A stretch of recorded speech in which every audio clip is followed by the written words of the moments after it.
เรายังធ្វើលំហាត់បន្តចូលដល់អានេះគឺជាលំហាត់ដែលគេឲ្យយើងចូលបញ្ចេញមួយចំនួនពី radical អានេះយើងធ្វើដល់លំហាត់លេខរៀងអក្សរដូគឺនៅក្នុងលេខ128អញ្ចឹងលេខ128គឺជាបឫសគូបចឹងយើងចង់ចេញមកក្រៅ radical គឺយើងត្រូវលើកយកស្វ័យគុណ3អញ្ចឹងយើងយក128នោះមកបំបែកដើម្បីរកឫសគូបសិនគឺយើងបំបែកតាមលក្ខណៈចែកកតាបឋមគឺយើងយក128នេះមកចែកជាកតាបឋមអញ្ចឹងយើងរកលេខដែលអាចចែកដាច់128យើងចែកដាច់នឹង2ចឹងយើងមើលយើងយក2ខ្ទង់យើងយក2ខ្ទង់ក៏លេខ12ចែកឲ្យ2បាន6យើងដាក់មកខាងក្រោមហើយយើងយក4ទៅចែក8ទៅចែកនឹង2បាន4អានេះយើងយកចែកបាន128ចែកឲ្យ2បាន64ហើយយើងយក64ទៅចែកនឹង2ទៀតគឺយើងចែកម្ដងមួយខ្ទង់មកយើងយក6ចែកឲ្យ2បាន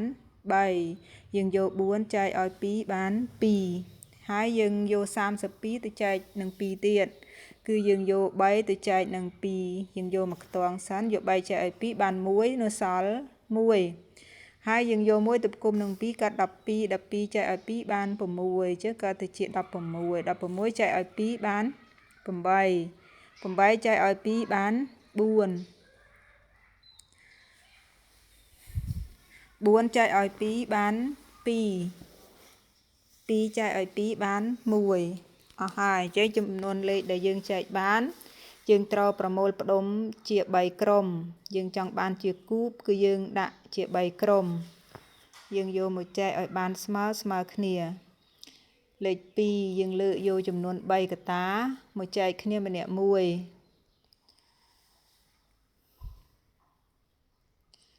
ហើយយើងលើកយក3កតាទៀតមកចែកគ្នាបានម្នាក់មួយទៀតហើយមានលេខ2នៅសល់1កតាអញ្ចឹងចំនួន1កតានេះអត់ឲ្យទៅលើកតាណាមួយទេគឺយើងទុកនៅខាងក្រៅនេះគឺជាចំនួនដែលនៅសល់អ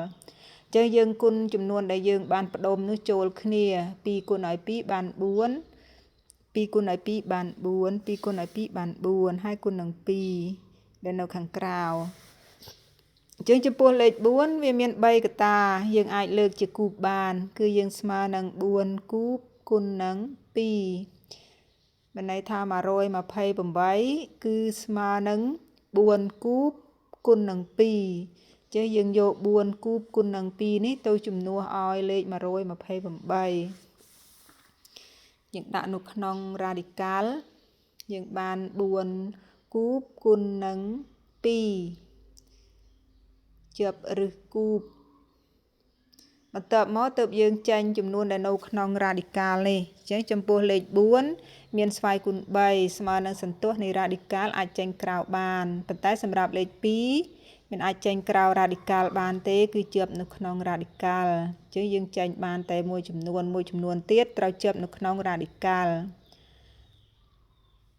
ជើយើងឃើញចម្លើយហើយឥឡូវយើងបន្តមកដល់លំហាត់បន្ទាប់ទៀតគឺមានលេខ48យើងយក48មកចែកជាកតាបឋមដែរដើម្បីបំបែករកស្វ័យគុណយើងអាចចែកដាច់នឹង2អញ្ចឹងយើងចែកម្ដងមួយខ្ទង់មកយក4ចែកឲ្យ2បាន2យក8ចែកឲ្យ2បាន4អញ្ចឹងយើងយក24នេះទៅចែកនឹង2បន្តទៀត2ចែកឲ្យ2បាន1 4ចែកឲ្យ2បាន2អញ្ចឹងយើងបាន12យកទៅចែកនឹង2បន្តទៀត12ចែកឲ្យ2បាន6ចែកនឹង2បានទៀតអញ្ចឹងយើងយក6ចែកឲ្យ2បាន3អញ្ចឹង3ត្រូវចែកនឹង3អញ្ចឹងបាន1ចាអស់ហើយបន្ទាប់មកយើងរឹបចំនួនដែលយើងបានបំបែកនេះយើងយកលេខ2ចំនួន3កតាអញ្ចឹងយើងលើកបានជាគូបយើងបាន2គូបហើយលេខ2នៅសល់1កតាទៀតហើយនឹងលេខ3 1កតាទៀតអញ្ចឹងមានន័យថាលេខ2និងលេខ3នោះគឺជាចំនួនដែលនៅសល់ចំនួនលេខ2គូបនេះគឺចំនួនដែលយើងលើកបានហើយចំនួនដែលនៅសល់យើងគុណចូលគ្នា2គុណនឹង3បាន6មានន័យថា48យើងអាចជំនួសបានដោយ2គូបគុណនឹង6ណា2គូបគុណនឹង6គឺស្មើនឹង48អញ្ចឹងយើងជំនួសឲ្យ បានជាចំនួន2គូគុណនឹង6អញ្ចឹងចំពោះលេខ2អាចចេញក្រៅបានដោយសារលេខ2មានស្វ័យគុណ3ប៉ុន្តែសម្រាប់លេខ6មិនអាចចេញក្រៅបានទេអញ្ចឹងគឺជាប់នៅក្នុង radical ដូច្នេះយើងបានចម្លើយហើយបន្តមកទៀតសូមកូនគិតដោយខ្លួន